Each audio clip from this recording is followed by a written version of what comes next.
Okay, this looks at the input function a little bit further, as well as the print. So it's a simple little, it's a one pager. Okay, the input function.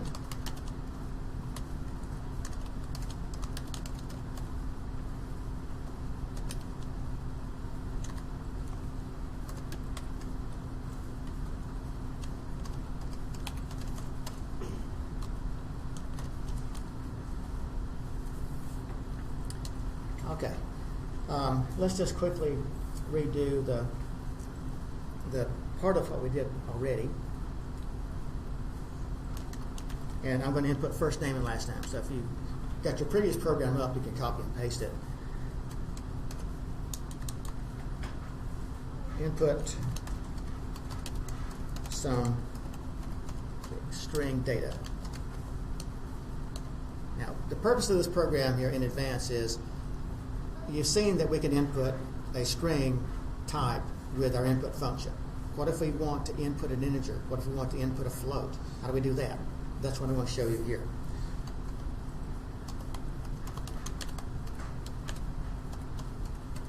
This is the same as before.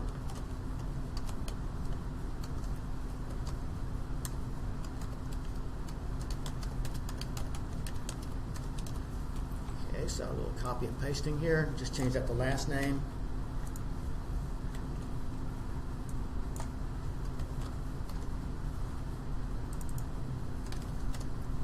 Last name. Okay, first name and last name. Print, okay, double quote hello, comma, first name, last name.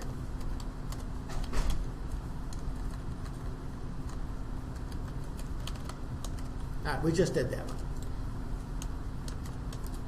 Okay, second example. Enter some data that you want in integer form.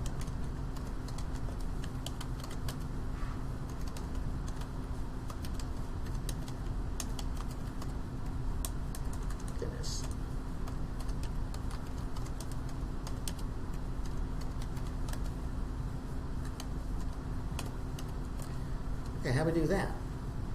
Okay, so let's enter something. Let's just, instead of hard coding the length and width that we did before, then let's type that in. Okay, length is equal to input, double quote, enter the length,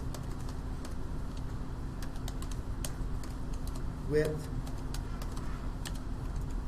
equals input, double quote, enter the width.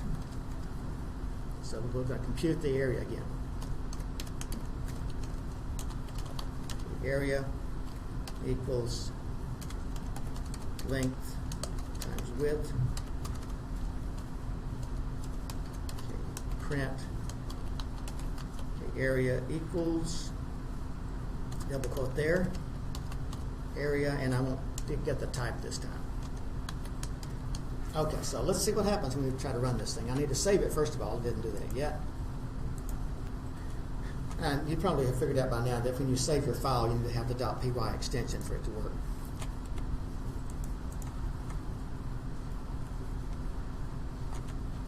Okay, so here we go. Enter our first name. Roger this time.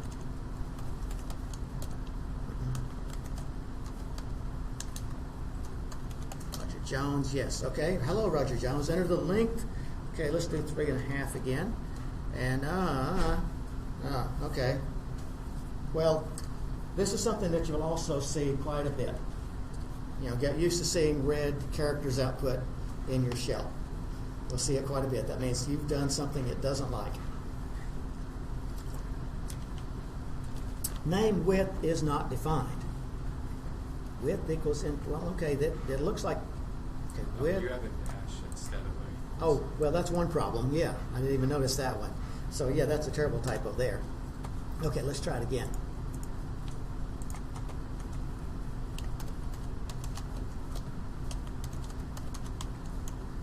Okay, length, 3.5. Okay, that was the problem. I had a dash instead of an equal sign. 7.2. And now, this one is what I was expecting to get, though. I've got a bunch of information here. It's red. There's something terrible going on, can't multiply sequence by non-end of type string. Okay, now once again, if you're new to this, that doesn't make a lot of sense to you. That's not going to help you solve the problem. But can you tell me what's wrong? Okay, and one thing we can do is, it says line 17. How do I get the line numbers? Well, under options up here, I can show line numbers, so that might help. So line 17 is where I'm trying to do that calculation. Now, here's where the types become important. What is the type of length and width, the way I've written it? They're strings.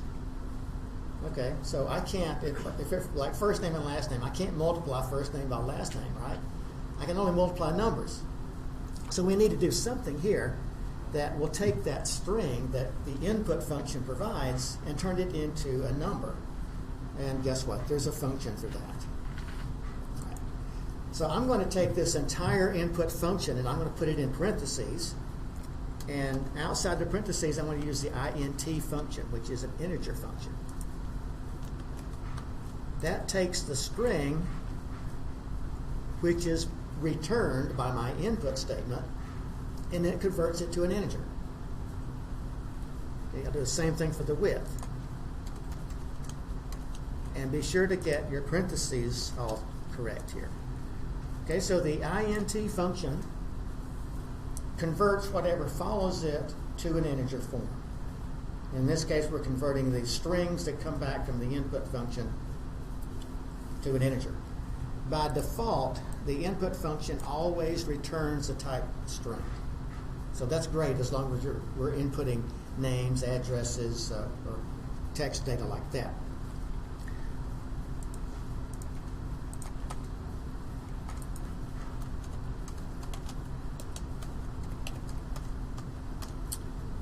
Okay, the length this time, 3.5. Well, that gave me an error too, and actually I wasn't thinking about this. If I want it to be an integer, then 3.5 is not an integer. So that's the error this time. So let me run it again. Let's put in integers here instead of real numbers.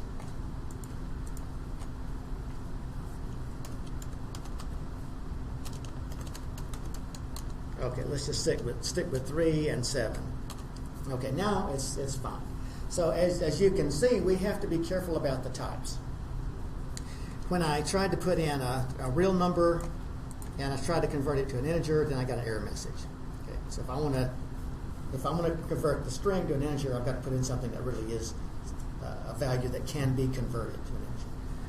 Okay, now let's do one more. Let's do the float, and then we'll take the break. It's almost right at the hour mark, so that's not too bad. So number 3, okay, enter data in float, I'll call it. Everybody knows what a float is now. Okay, enter data in float form. Okay, so we want to do a calculation that uses the real numbers. All right. So let's just do what am I calculating here? I'm calculating how long it takes us to drive somewhere at a given speed over a given distance. Okay, so distance equals, and I'll go ahead and give you the punchline here. We want to convert it to a float. Okay, so float, its set of parentheses, input function, and then our prompt, enter the distance.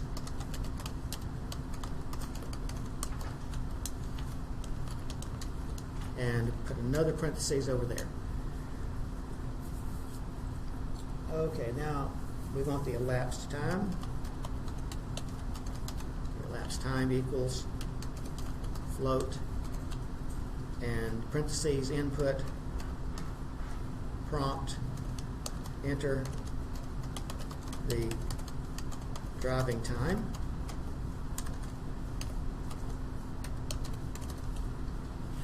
Okay, once again, be careful of your parentheses. So we are going to enter the distance, we're going to enter the driving time, we're going to convert those to real numbers. Now, we're going to calculate our average speed.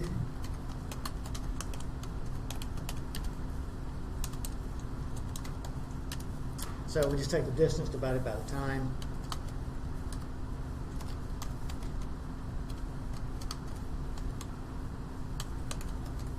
you got a more sophisticated editor, it'll actually kind of fill in some of these variable names as you go. And then we'll print that out. Print, double quote, the average driving time is, double quote, comma, average speed. Oh, that's the average. Let's change my, okay, the average speed is, there we go. And then the variable average speed, spell it correctly. And there we go. So now here's just an example where we input data. We want to make it a float. We use the float function to do that.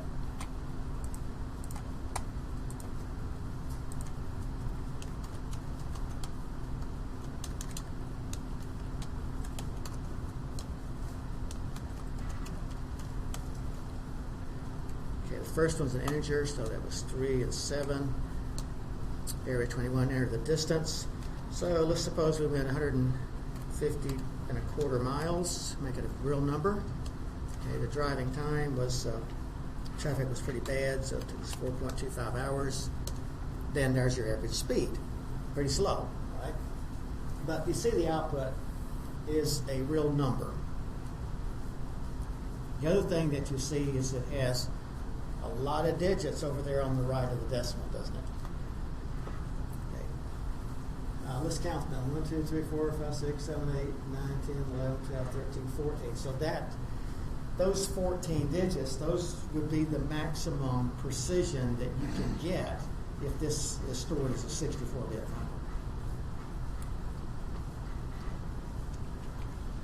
number. Now, that's pretty ugly. In most cases, we don't need that kind of accuracy in this course. So let's do one thing to fix that, and then we'll take a little break. All I have to do is put something here that's going to truncate those digits that are over there on the right. And there's a function for that. It's called round. R-O-U-N-D. Okay, and then put average speed, and you specify how many digits that you want. So I'm going to specify 2. And then also the round function has its set of parentheses, okay? So we have the variable average speed, comma, and then you specify how many of those digits that you want. Okay? So 1, 2, 3, 5, and it cuts off a bunch of those numbers.